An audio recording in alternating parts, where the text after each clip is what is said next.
આજે આપણે એક સરસ મજાની રમત રમી. રમત એવી છે કે ખૂટતા શબ્દ લખવાના છે. બરાબર?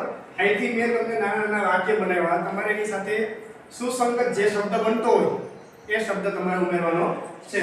ધારો કે શાકભાજી કાપવા.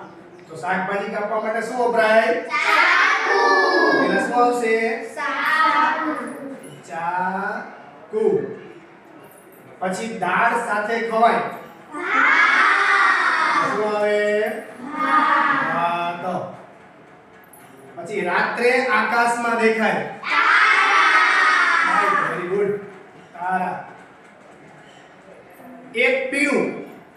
શું આપણે પીશું? અરે વેરી ગુડ. કોફી. રોટલી સાથે ખવાય. Very good. અરે તો આવી રીતે આપણે સરસ મજાના ખૂટતા શબ્દો છે એના દ્વારા નવા નવું શબ્દ ભંડોળ વધે, નવા શબ્દ રચના કરવાની ઓળખ આપણે આવી જાય. બરાબર? Thank you.